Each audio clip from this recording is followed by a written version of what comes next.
There's 4 different phases as you're scaling up to $1 million months that you're gonna come across. So we're gonna talk about all 4 of them here today. Each one has its own set of characteristics, what you need to do in order to get to the next level, and most importantly, what keeps you stuck at that specific level. We're gonna go through each one of these 4 different archetypes on your path to $1 million months in today's video in detail. It's exciting to have you here. Thank you so much for joining in. My name's Jeremy Haynes, and for all those who don't know, I've helped 40 different businesses currently hit their $1 million months. Biggest client's been upwards of $5.5 million a month. All we do on this channel is take the lessons from those different businesses and hand them down to you in these YouTube videos. So again, thank you for being here. If you're new, consider subscribing at the end of this after you get some value. If you're already a subscriber, welcome back. It's a pleasure to have you. Let's dive in. So, the Guppy phase. The Guppy phase is when you're stuck somewhere between about 100 and 300K a month, okay? Characteristically, there's more of these people out there than any one of these other 3 archetypes. People get stuck here more than anywhere else, okay? There's a bunch of stuff that happens in this initial Guppy bracket that you've got to master, okay? And you got to become self-aware of. And you really got to put a lot of attention into if you want to get the fuck out of it and level yourself up to the next bracket, okay? Number 1, and this one is very interesting, okay? You got to dial in the offer. So when you are at somewhere between like 100 and 300K a month, respectfully to you, like I know you think you're a big dog, but like in the grand scheme of business, I mean, you're essentially at this point just a gross millionaire. You know, if you're netting more than $1 million off of like, you know, maybe 300K a month, that's sick. That's about where you should be at, to be clear, after everything anyway. But regardless, you know, if you're just doing 100K a month, like you're barely scratching $1 million, you know? You gotta first get out of this mindset, okay? There are a lot of mindset problems that happen in this bracket, mainly just inflating your own self-worth. I know it kind of sounds the opposite of what you might think you need to do, okay? But I promise this will work really well for you. If you think that you are big shit popping at 100 to 300K a month, you have got to get the fuck out of whatever little echo chamber you've put yourself in and get back into the real world and really expose yourself to how little money that truly is. You know, I know, respectfully to money, that yes, you can go out there and live a great life off of that little bit of money, okay? I fully understand that. I've been there too. But at the end of the day, you are doing fuck all in the grand scheme of things. You're essentially, in a very selfish way, really only taking care of yourself. You're going to nice dinners, you're traveling around a lot. You know, it's all just lifestyle stuff in this bracket, generally at 100 to 300K a month. That's what sucks about it. It gives you this inflated perspective of like, dude, my life's fucking awesome. Like, this is a lot of money. But it's not. Okay, that's the biggest thing you have to embrace, is you have to think big and feel small. That is one of the most critical things to the Guppy phase to get the fuck out of it, is you gotta start feeling like it's not enough. And you have to have genuine things that you believe in to help you understand and expose you to the fact that it's not even remotely close to enough. It can't just be you taking care of yourself today. Like, you have to find stuff that's much more expensive, much more costly, you know? Bigger reasons, right? You have to align yourself to some kind of impact you want to genuinely make on the world. And usually it takes a fuckload more money than a measly 100 to 300K a month in order to do it. It's a lot of mindset problems simply put in that level, okay? I digress though. Back to my first point. You got to dial in your offer. It's a lot of offer problems at that 100 to 300K a month. Generally, you're selling something that might not be that scalable. That could also be a big reason that you're stuck at that 100 to 300K a month benchmark. You just kind of sold your upper limits and like you just can't stretch past where you're currently at. Or you have an offer that's extremely niche. Okay, you might have a pricing issue. This is another common thing that we see in that lower bracket of the game, is just a pricing problem. We're not charging nearly enough, so it would take far too many people to buy from you, and you wouldn't stand a fucking chance to deliver on whatever you're selling if you priced it how you currently price it. So you might have to make some serious adjustments. Simply put, some of these things that I'm sitting here exposing you to with these issues that I most recently just touched on, these are like business model problems, you know, and that can be a significant undertaking because at the end of the day, you've cushioned your life with a fuckload of lifestyle expenses that have made you feel like, well, I got to keep this shit going, you know, and you're really afraid that if you made some kind of major necessary change, it would contract you and expose you to a smaller level of the game, which you never want to see again, which is a normal thing to think, of course. You can't allow the fear or or the uncertainty of the change that's necessary to hold you back from making that change. You got to go through with it. Okay, it's got to happen. The other big thing, and this is very important to understand, sometimes it's a people problem where you have just the worst fucking staff. You know, at the end of the day, like you could brute force your way up to 100K a month relatively easy, okay? You generally aren't putting your balls on the table with the payroll you've got paying true A players, okay? Respectfully to you, you might have recruited a few A players that you've had to like develop to the point where they're really good. And it feels a lot better to convince yourself you've got top talent, even if you don't, okay? Being brutally honest with yourself at that Guppy level is of the utmost importance because it is what defines you to get to the levels above where you're currently stuck, okay? And people are one of the number one, essentially just, levers to pull to help punch you up. You know, you could have the worst fucking people a part of your team in extremely key roles, right? That you've convinced yourself, because again, you're in the illusion that like you're a big dog, okay? You're under the illusion, this spell that like you've got it figured out. But again, you've stayed stuck. You know, you haven't really punched above it. You gotta get to the point where you got good people, okay? When I say you haven't put your balls on the table and really like dished out some serious payroll, like let me give you some perspective. I paid one of my top sales guys just this last 2 months alone. He made $52,000 in December. He made just shy of $50,000 in January. For the month of February, since we just finished that month off, February was a slightly shorter month. He was also in the high 40s in terms of what he got from last month's commissions, okay? We just had one of our members of our staff move down here. We almost doubled his pay, just shy of doubled his pay, okay? You gotta hire great people and you gotta pay great people extremely well. That's the catch. You gotta either get to the point where you can actually retain some great folks, and generally great folks wanna be paid exceptionally well. That's really what it all comes down to. I have a whole video dedicated to just A players, what it takes to hire and retain them. I'd encourage you to go watch that if you haven't done so already after you check this one out. Back to my point. Okay? The Guppy phase sucks. It sucks. It's this just booby trap of lifestyle costs, this booby trap of like you've got it figured out, but yet at the same time you're not really fucking growing. And the other big thing is like scaling always fails for you, okay? This is the other one that's huge that we see extremely commonly for people in this bracket, okay? Because at the end of the day, you know that you need to scale, but every time that you try to do stuff to scale, like as an example, let's say you're getting there from paid ads currently, or referrals, you know, or you got some kind of method in order to get you to this point. And by the way, usually in this range, you got like one method rather than having several methods. Or if you do got several methods, one of them is the dominating factor by far.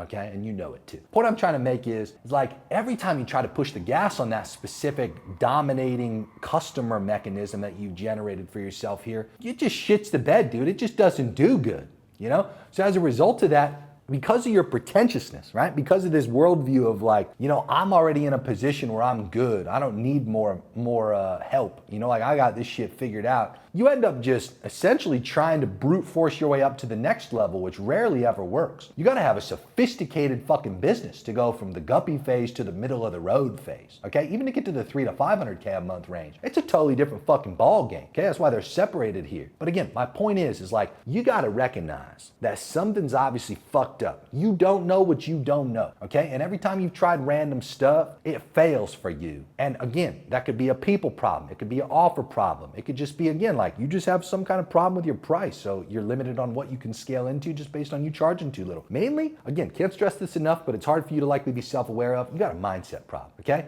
One of the best things you could do if you're stuck inside of that bracket, and this is really important to understand, you gotta put some bread on the line and hire somebody who's gonna come in and hard check the fuck out of you. One of the most common things that I have to do inside of my inner circle offer for the Guppies that are between that 100 and 300K, constantly check their mindset, help them out with their conversion mechanisms, get them to the point where they master a customer conversion strategy, bringing in new customers in a consistent flow that actually works, helping expose problems in their current model, their pricing that they just can't see themselves, that I can come in and just immediately notice and say, dude, do this, do that, and get out of your own fucking way, hire this person. There's a lot of stuff that you need, but it generally comes from outer perspective. In the link in the description, there's an offer for my Inner Circle program. The bare fucking minimum you gotta make to even apply to that thing's 100K a month. The average person in there when they join in does about 200 to 300K a month. We got 15 big dogs in there doing more than $1 million a month, okay? Again, you investing into yourself and paying enough to actually take it seriously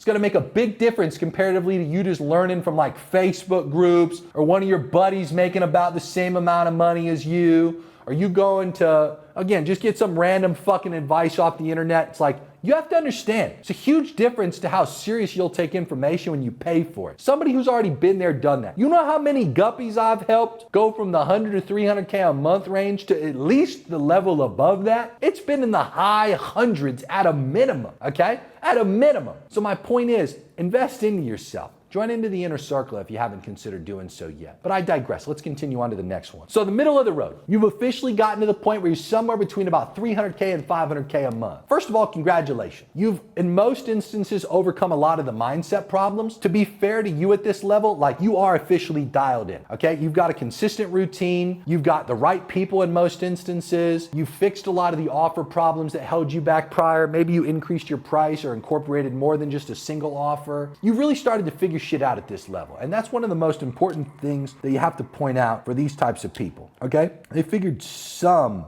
stuff out, okay? You still haven't figured all of it out, otherwise you'd be bigger than where you're at now. But you definitely figured out more than the Guppies did by far. And you've started scaling. That's one of the most important parts about the middle of the road phase. You've actually started the process of consistent reinvestment and growing what you've got right now, okay? Here's one of the downsides though. Generally something like significant happens at this level if you stay stuck here. There's something that happens and it's generally and unfortunately still one of the same thing. It could be like a key person, and that's one of the big differences here. It's like you might have, as an example, two, maybe one if they're doing really well, but generally two really good closers, okay? But every time you try to get more, they just don't in any way, shape, or form come close to the skill set of the first two. That's gonna hold the business back, as you've become aware of. You know, every time you try to fucking punch the gas, well, you can't because you don't have more room on those closers' calendars to fill up. And every time you go try to hire a new closer, you get fucked, you know? And so you might have even explored like a few different alternatives. As an example, it might not be salespeople, it might be an agency. Like maybe the existing agency that you're working with, they've only taken businesses up to like that same 3 to 500K a month range. And they're really struggling to help get you up to the $1 million a month benchmark. You know, so again, in both of these examples, like you've rotated through more than one agency and they've all just kind of remained stagnant for you. You've rotated through more than one solution to try to get better closers into the business, from paying for closers, using referrals, trying things on your own. But again, you've just really gotten stuck here. Like something major happens with people more than anything else at this level that inhibits you from scaling beyond where you're at now. But things are good enough.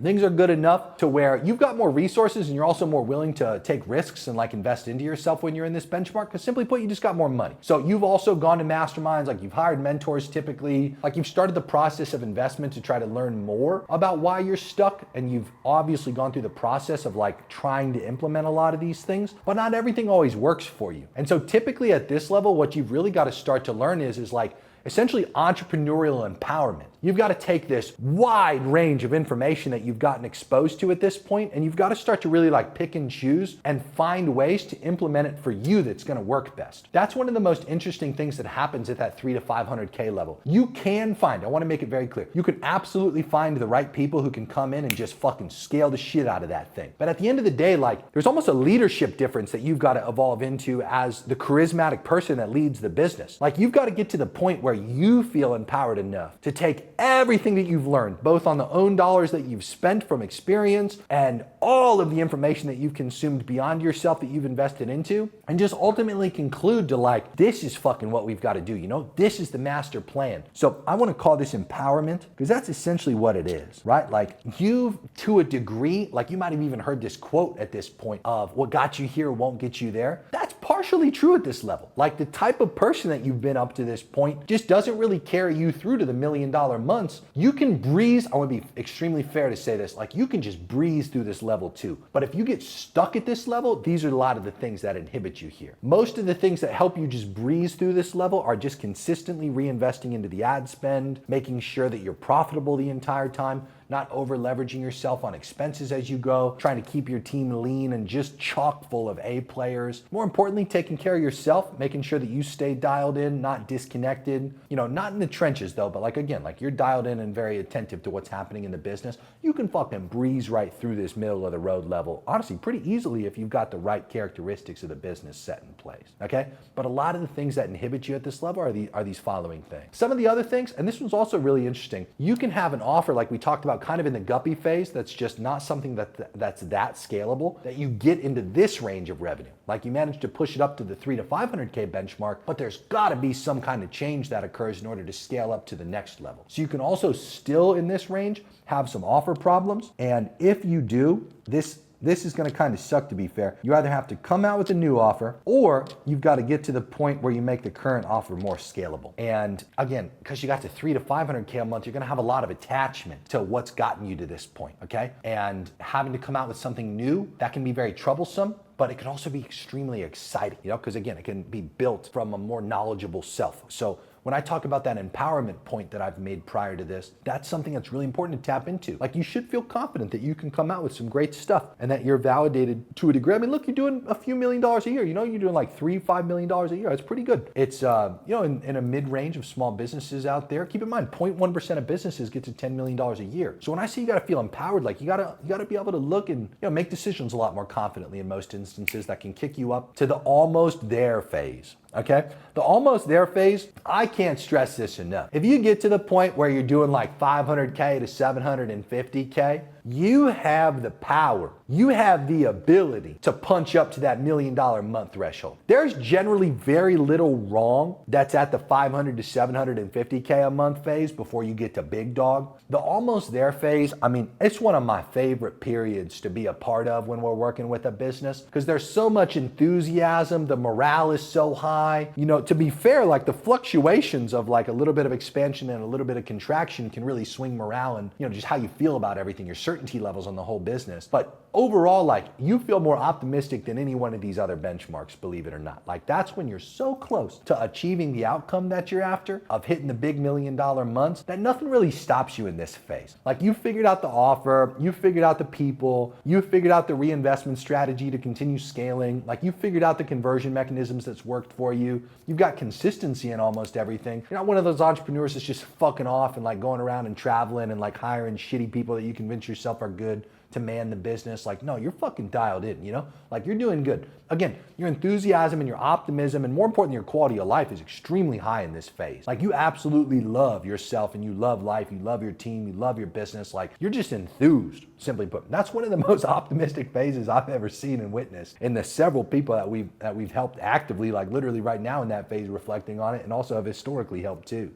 I want to be fair though in saying this is usually just kind of like it's like a phase that happens, but it's not really a phase that people get stuck in. This is one of the most uncommon places for a business to just stall, okay? Very uncommon, to be clear. And if you do, and this is, again, although uncommon, it can happen, generally when you get to this level, okay, your perception of self, right, as it should be, is validated to a pretty extreme level at this point. You've gotten to the point now where, like, again, almost $8 million a year at least. You've got great people around. Like, again, everything's going really well. But, the one thing, and this is truer than anything else I've seen, okay? The one thing that can really fuck you in this phase is taking yourself out of the business. It is awful to witness when it occurs, and we've seen it more than one time, unfortunately. And I don't want to make it sound like there's never a chance. So again, taking yourself out of the business, I don't want to make it sound like there's not a time that this is appropriate or can occur, but this is not that time. Like, this is not when you ideally want to do that. What I mean is, like, I'll give you a perfect example. One of my long-term friends, okay, he was in the middle of scaling up. And I remember when he got about to this phase, he started to hire people that he was calling executives. So he hired a CMO, he hired a COO. He hired like 2 business partners to come in that he gave a pretty large chunk of equity to. And he was convinced that like he couldn't get to the next level above that without a fleet of executives, okay? And this can happen at any level of the game, to be fair, for what I'm about to describe. You'll have these like dormant versions of yourself kind of sitting in your subconscious that at different levels of revenue or at different bank balances or at different like situation and circumstances that you fall into in your life will just kind of manifest and like pop out of you. And one of the most interesting things that happens at that like 500 to 750K mark is, and again, it's uncommon, but it happens a lot during this phase more than the other ones, is you'll start to become convinced that like you're doing totally fine, to be fair, but you'll become convinced that like you just can't get to the next level without random shit that you don't have now. Even though you're still progressing, even though this really isn't a phase that people get held up on, even though this really isn't a period of time that you'll get stuck and it's pretty easy to just consistently grow, This is the phase where just a new identity kind of reveals itself. And hopefully that new identity and that new version of you is beneficial comparatively to being a version of you that's gonna sabotage your business. So back to my buddy, right? He hires a CMO that did pretend yogurt review. You know, he hires a COO that was honestly just not even close to somebody that should have been a COO. Like, keep in mind, COOs are masters of operations, right? They're incredible at hiring, they're incredible at tracking, they're incredible at manning the day-to-day operations. So ideally, you can go and fuck off a little bit more and not have to do all those things yourself. This guy that he hired was not that guy. And then he brings in these two business guys who were just older, like pretty fucking old. And not to sit here and like say the old people are bad or don't know what the fuck they're doing, but he was convinced that he needed older people in his business to like lend him perspective and advice. He was a pretty young guy, you know, like late 20s. And anyway, he brings in these people and again, he like empowered these people to make decisions on behalf of the business. They inflated the expenses of the business so high, it eroded a lot of the profitability that could have otherwise been reinvested into scaling. They would advise him on some of the most dumbass decisions I'd ever witnessed in a business, even though the business for a short time after these people being hired continued to grow. So it gave like a short-term illusion that this was a good choice. And in the long run, it is literally what was the ultimate demise of the business, was having other people that didn't really make much sense to bring in all of a sudden come into a business that they hadn't grown to that point and start making very key decisions about what to do to kick it up to the next level. I want to be fair in saying, as I've described in these two previous phases, the right people coming in can absolutely come in and help you punch up big time. But the wrong people at this level specifically, at the almost there phase, they can fucking contract you more than anything else. You've got to understand that, like, when I say there's this dormant identity that comes out, there is a tremendous amount of friction. It's usually a self-inflicted friction going from the guppy phase to that middle of the road phase. There's less friction at the middle of the road phase. Usually you've got things figured out and there's just some key problems that we've discussed and talked about, and then you kick into this phase. This phase, I can't stress it enough, it has the least friction out of any other phase. Like, I see more people get stuck when they exceed $1 million a month than I do at 500K to 750K a month comparatively. They just don't get stuck at this level very often. It has the least friction. So going into it being self-aware of that will help you punch up above it all the faster, especially if you've got great offers. Now, I will say this, the one thing that I do notice helps a lot, like this is a big pro tip if you're inside of this phase and you find yourself slowing down a little bit or potentially even stuck, is sell higher ticket, okay?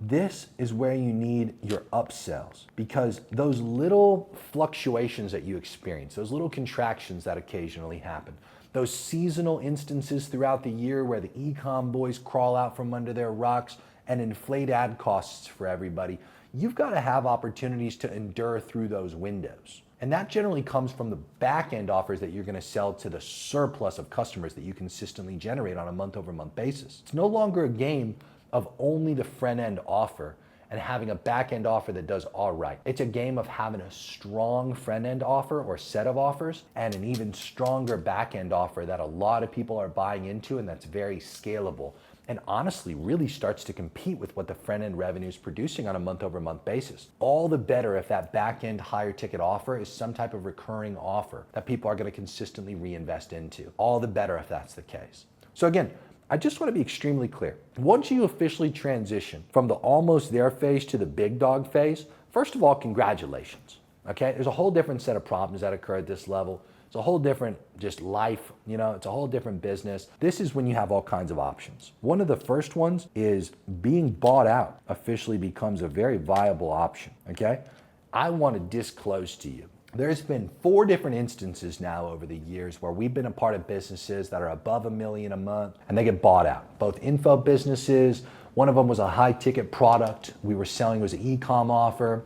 And then one of them is just a high ticket service business. And out of these 4 different instances, this is not an exaggeration, all 4 had gotten bought out from private equity companies, but they don't get bought out all the way. What ends up happening is they get a minority or a majority buyout, and they still are a part of the business. Almost all instances of somebody getting bought out, at least from what I've seen so far, they want you to stay a part of the business, but they start to take over a lot of the decision making. So it's the same kind of lesson I articulated in the previous example I provided of you being in the almost there phase, and bringing in the wrong people can really torch a business's success and profitability and momentum. It becomes extremely problematic. So although being bought out becomes an option, just make sure you get bought all the way out, because I have seen these private equity companies come in and just fucking run these things into the ground.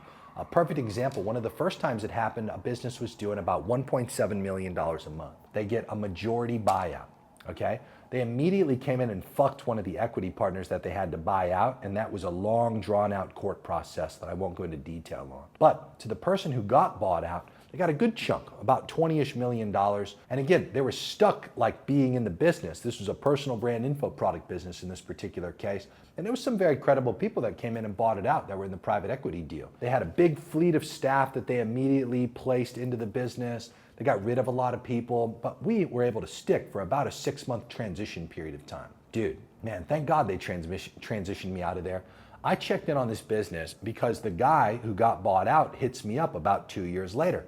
And he says, hey, Jeremy, I've got to bring you back in, dude. Like, these guys fucking ran it into the ground. They gave me back the equity for $1, okay? And like, I don't know what to do. Like, I got to scale this thing back up. He went from $1.7 million a month, okay? In under a year, he was down to $300K a month. And under another year after that, so by the 2-year time frame, they were sub $100K a month. They had no idea what the fuck they were doing, but they came in because they owned the business now with the majority of the equity, and they made all the decisions, the hiring and firing choices, the what to do and what not to do's. It was very problematic. In the second instance of an info product business being bought out, it was a $40 million exit. That business was doing a little more than $2 million gross. They were doing about $1 million a month net, give or take the month and how much revenue was produced top line. And again, it was a majority buyout, so the person who got bought out owned and retained a minority of the equity once bought out. But they had to stay in the business and continue working for a duration of about 2 years. But he was removed from the decision-making part of the process, which I never understand why they do that. They got the business that far, like what makes you think they can't get it further? But hey, at the end of the day, you're not the person dishing out $40 million to people, so you don't really get to make the say and the choices in these instances. This business had a fleet of 70 different staff that they used. Private equity, from what I've learned so far, are kind of like agencies that just have a fuckload of cash, and instead of earning deals, they just buy businesses. So this business comes in and they immediately deploy a bunch of different staff into different divisions of this business that they also use in plenty of other businesses that they bought out. And dude, it was the same thing. They drove the business from like $2 million all the way down to sub $400K a month. They drove the cost per call from like $150 all the way up to like $700 to $800. It was insane what this business was doing prior to being bought out and what happened after. The other two instances are very similar stories. I won't sit here and just drag on this instance, but again, I want to be clear. Like, once you get above $750K a month and you enter into the $1 million a month plus bracket, keep in mind, it takes a little over $10 million a year to make what 0.1% of businesses make on earth, according to the US Bureau of Labor Statistics, okay? The further you get above that benchmark, the more valuable your corporation and business becomes, and the more big money out there would want to buy it out for various reasons, depending on how you have it structured and how you make the money and what you do and all that. But again, not to digress too much, it just becomes a huge opportunity that you can start being attentive to. And one of the ways that we've seen this kind of fuck people is they start to pay a lot of attention to it, and they start to make it known to all of the key players in the staff, and it freaks everybody out. And this isn't from a place of trauma, to be clear, having 4 different instances of companies that we've worked with being bought out and they all run it into the ground. No, it's more so that people are aware that when a business gets bought out, usually everybody gets fired in almost all instances, or usually how the deal was structured before, or how it feels, or the culture of the business changes dramatically. So you're not working with shitty players up at this point. When you're at this level of the game and you're a big dog, like, your people know better. They're smart, they're not dumb, so they'll know what's coming, simply put, and they don't like it. Okay? And if you start like really making it known that you're gonna get a buyout, again, people just really start to lose a lot of enthusiasm. And your people in the business kind of starts to go sideways from what I've seen and what I've been a part of over the years. If you keep it secret, it's also like a betrayal, you know? So it's kind of a catch-22. But either way, you have a high probability to get bought out at this point, and it is very exciting, especially if you have everybody a part of it and like are willing to give, you know, little chips to everybody after the purchase actually occurs. That makes everybody excited, of course. Okay, the other thing that starts to occur is some stagnancy, okay? You can become stagnant at this level pretty easily. Sometimes you know, you just hit these invisible ceilings and you've got to come out with new offers. You got to find new channels that you can acquire customers from. You've got to transition from in-market demographics to the needs-convinced demographics and beyond. You know, sometimes you got to pivot from in-market and needs-convinced to mass market. And that in itself is a completely different way of advertising, conversion mechanisms, messaging that you've got to go out there and deploy in order to consistently generate customers into new market. A lot of the times as well, because there's just so much volume happening on a month-to-month basis, people can get really bogged down in data and they start to essentially like lose sight of how to actually make decisions relative to the data that they are getting because there's just so much more data than they've ever got before. The other thing, and this one kind of sucks, is the people need swapped. Okay? You'll notice there's a commonality, by the way, amongst all four of these brackets that people can be a big problem along the way, no matter what level you're at. So anyway, at this specific level though, when you're officially in the big dog bracket, the people needing swapped, this becomes problematic because everybody's generally going to want paid more money when you reach this level. That's what we've seen almost every time. And some people, to be honest with you, they're just not good enough to get paid what they want to get paid. And if you were to pay them that amount, it'd likely be better just to hire somebody who is better than that person for that amount. You know, that becomes something that's really important at this level to identify and really start to think with. Do you have the right people or are you going to need to swap new people in? That's what kind of sucks about the whole thing. Okay, outside of people needing swapped, okay, just from thinking too small, not thinking you can get to the next level. We had an example just recently in a business. Their operations manager came to them and said, we've got to slow down, like we can't keep scaling. We're going to have problems. They fired the person. They brought in a new operations manager and the new operation manager was like, dude, I think we could 3x this thing easily from here. Like, we're good. That's a great example of that, okay? You can't have people freaking out about the current scale they're at if you want to scale to the next levels above that. That's for sure, right? Okay, anyway, to continue on. Once you get to the big dog level, there becomes, simply put, like a need to understand that everything that accumulated the $1 million months, you essentially have to do damn near the same exact thing for the next $1 million month. The math, okay? You are super clear on the math. That is the one thing that I love about working in these big businesses that do $1 million months. They are so fucking crystal clear on the numbers. They have no ifs, ands, or buts about what the KPIs needs to be, about how much money they need to risk every month in order to make more money. And more importantly, they got a fucking war chest of cash at this point to deploy to make a fuckload more cash than they have right now. At all different levels of the game, whether you're at the big dog level, the almost there level, the middle of the road level, or the guppy phase level, we can help. My Inner Circle offer, Jeremy's Inner Circle, there's a link in the description. We do twice a month one-on-one calls, weekly group calls, quarterly in-person masterminds, and we have a group chat full of rich people trying to get a hell of a lot richer. You can also train your staff through my Master Internet Marketing offer, or if you're an individual and you don't qualify for the Inner Circle, that's also a great place to be. I'd love for you to check both of those out. Links are in the descriptions. Check out some of my other videos. They're all lessons on handing down what has worked and what has not worked in these businesses that have hit $1 million months, so you don't learn the same mistakes the hard way, and so you can take the things that they do and try to create more growth for yourself. I'd encourage that you subscribe if you're not yet subscribed, and thank you so much if you already are. Go get richer. I'll see you in another video.